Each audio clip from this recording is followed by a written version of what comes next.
It was a chilly November morning when our lives seemed to align perfectly. My wife, Ilara, and I had been married for over a decade, weathering the storm of infertility with a resilience that could only be forged through shared trials. The birth of our son, Milo, 3 months prior felt like a reward for our perseverance, a beacon of joy illuminating our lives. But amidst the celebrations, a gnawing doubt began to take root in my mind. Ilara had always been a devoted wife, or so I believed. Her enthusiasm about our newborn was undeniable, yet there were moments, fleeting and disturbing, when I caught her in secretive phone calls or saw her typing rapidly on her phone, her expressions masked in anxiety.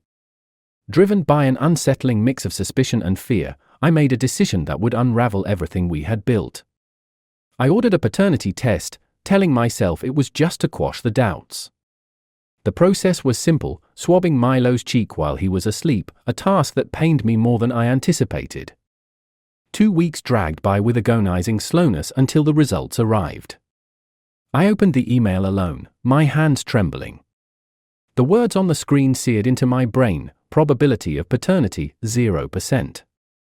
The room spun around me, my heart pounded with a mix of relief and devastation, relief that my suspicions were not unfounded, devastation for a betrayal too deep to fathom. But there was more. Anomalies in the DNA sequence suggested a close familial match: my father. The revelation was a visceral blow, the kind that knocks the wind out of you and leaves you gasping on the floor. My father, the man who had taught me the values of honesty and integrity, had betrayed me in the most unimaginable way. Fury and heartache welled up within me as I confronted Ilara that evening. Her face crumbled into despair as she confessed, the loneliness she felt when I was consumed with work, the comfort my father offered that twisted into something forbidden. Every word from her lips stoked the flames of my anger. "I can't believe you do this to me," I hissed, the coldness in my voice a stark contrast to the rage burning inside. "With my own father."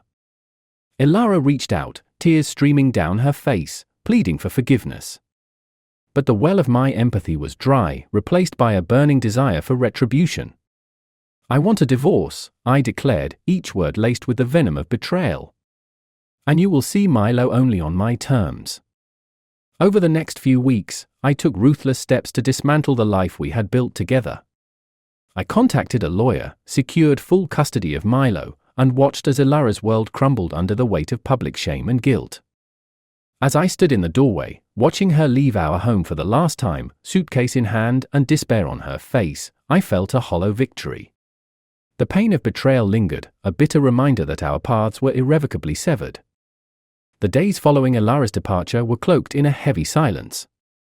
My home felt larger, the walls echoing the absence of laughter and warmth that once filled them. But there was no time for mourning. My resolve to confront the other half of this betrayal drove me forward. It was time to face my father. The drive to my parents' house was a mixture of dread and anger, each mile bringing me closer to a confrontation that seemed both inevitable and impossible. I rehearsed the accusations in my mind, each iteration sharper than the last. When his house came into view, my grip tightened on the steering wheel, the knuckles turning white. I didn't bother to knock. The door swung open under the force of my push, announcing my arrival with a bang that echoed through the hall. My father, sitting in his usual armchair, looked up, startled by the intrusion. "What's the meaning of this, Aaron?" he asked, his voice steady but his eyes betraying a flicker of concern. "How could you?" The words burst from me, raw and accusing. "How could you betray me with Ilara?" He rose slowly, his face aging years in those brief moments. "Aaron, it's not what you think." "Save it!" I cut him off, my voice rising. "I saw the DNA results. Milo isn't mine, he's yours." The words hung heavy in the air, a tangible force between us. My father's face crumpled, the lines deepening with guilt. "I never meant for it to happen. It was a mistake, a terrible mistake." "A mistake?" I echoed, incredulous. "You call destroying our family a mistake?" I stepped closer, my anger peaking. "You've ruined everything we stood for. How do you plan to fix this, huh? How can you even look at yourself?" He reached out, as if to place a hand on my shoulder, but I recoiled. "I'm sorry, Aaron. I truly am. If there's anything I can do." "Do?" I scoffed, the bitterness seeping through. "You can't undo this. You can't unmake the past."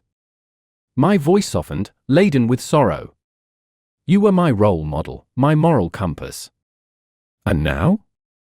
You're just a traitor." The room fell silent, the tension thick. My father slumped back into his chair, defeated. "What will you have me do?" he asked, his voice barely above a whisper. "Stay away from us. From Milo. He doesn't need a grandfather like you." The finality in my voice surprised even me. I turned to leave, the weight of the confrontation dragging at my steps. As I reached the door, my father's voice stopped me. "Aaron, I'm still your father. Can we ever move past this?" I paused, my hand on the doorknob. "I don't know," I admitted, the honesty of the word stinging. "Right now, I can't even look at you." With that, I left, the door closing with a quiet click behind me. The drive back was a blur, my mind reeling with the aftershocks of our exchange. The betrayal was too deep, the wound too fresh. As I pulled into my driveway, the darkness of the night seemed to mirror the turmoil inside me. But this was only the beginning. The road to retribution was long, and I was just getting started.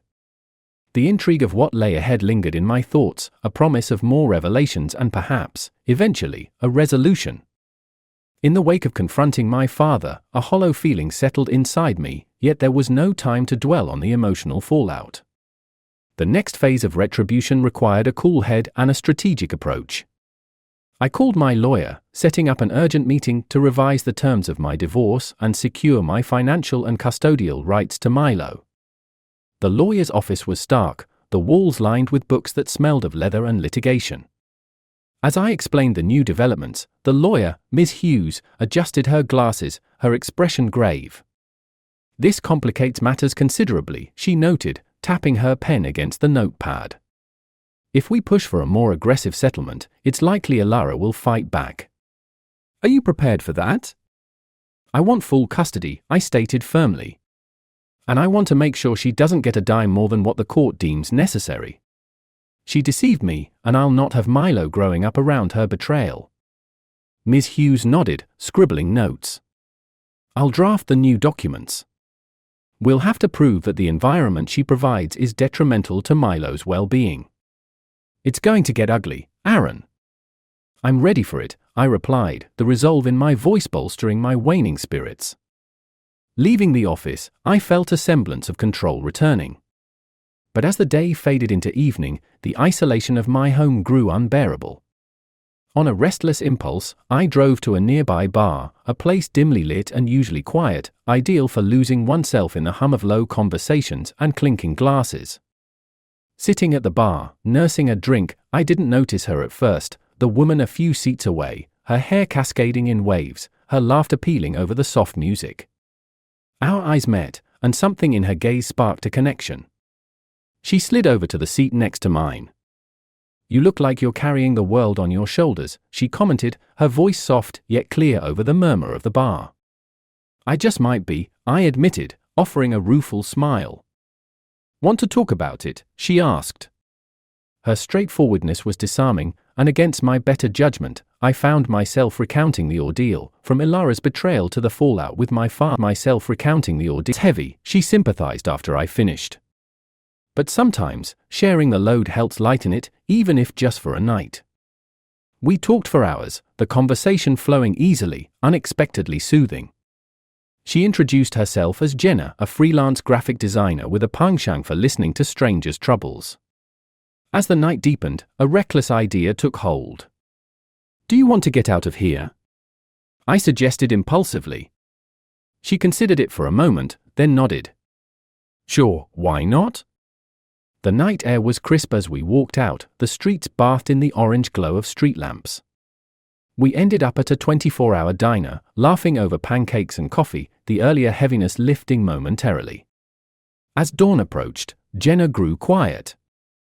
Aaron, whatever happens, remember that not all is lost. You have your son, and you have a future. Whatever you do next, make sure it's something that makes you feel alive, not just vengeful." Her words struck a chord. As I dropped her off at her apartment, the first light of morning cresting the horizon, I felt a shift inside me. Maybe, just maybe, there was a way to navigate this storm without losing myself completely to the dark whispers of revenge. As I drove home, the silence of the early morning felt less oppressive, filled with the echoes of our conversation. The road to retribution was indeed long, but perhaps it also offered a path to redemption, not just from Ilara's deceit, but from the bitterness that threatened to engulf me. As the court date approached, the tension in the air was palpable. I had spent weeks preparing with Ms. Hughes, plotting each step of my retribution with meticulous detail. The house felt emptier than ever, the silence broken only by Milo's occasional laughter, a bittersweet sound that fueled my resolve. On the day of the hearing, the courthouse was a fortress of stone and judgment. I arrived early, my suit a shield of armor against the upcoming battle. Ms. Hughes greeted me with a nod, her briefcase stuffed with documents that would seal Ilara's fate. "You ready for this?" she asked, her eyes sharp and focused. "More than ever," I replied, my voice steady. The courtroom slowly filled, the murmur of voices a low drone. Then, she entered. Ilara looked smaller somehow, her eyes darting around the room until they landed on me. There was a flicker of something, regret, fear, before she masked it with a neutral expression. The proceedings were grueling. Ms. Hughes presented the evidence of Ilara's infidelity and the DNA results conclusively. I watched Ilara squirm, her lawyer whispering urgently in her ear. When it was her turn to speak, she tried to paint a picture of misunderstanding and forgiveness, pleading for a chance to be part of Milo's life. "I made a mistake, Aaron," Ilara said, turning towards me, her voice trembling. "But Milo is still my son. Please, don't take him away from me." The room fell silent, waiting for my response. Standing, I faced her directly, my gaze unyielding. "Milo deserves better," I stated coldly. "He deserves a life free from deceit and manipulation. You made your choice, Ilara, and you have to live with the consequences." The judge eventually ruled in my favor, granting me full custody and limiting Ilara's interaction with Milo to supervised visits. As the gavel struck, a finality echoed through the courtroom. But the real conclusion was yet to unfold. A few days after the trial, I orchestrated the last act of my vengeance. Through a private investigator, I had learned of a secret Ilara held close, a substantial inheritance she was due to receive upon proving a stable family environment. With the court's decision, her claim evaporated. That evening, as the sky turned a fiery red at sunset, I watched from a distance as Ilara received the news. The private investigator had done his job well, delivering the documents that shattered her last hope of financial security.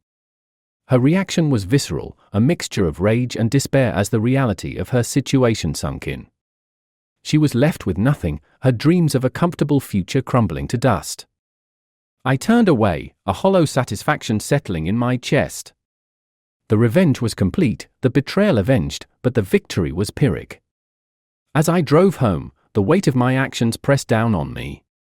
I had protected my son, yes, but at what cost? Milo greeted me at the door, his smile a balm to my weary soul. I scooped him up, his laughter pealing through the house, filling the empty spaces with hope. That night, as I put him to bed, I promised myself to build a new legacy, one of honesty and love, far from the shadows of the past. The path forward would be long and fraught with reminders of what had been lost, but as Milo's innocent eyes drifted closed, I knew it was the only one worth taking. And outside, as the last light of day faded, the final chapter of Ilara's deception closed, leaving us to navigate a world forever altered by the truths that had come to light.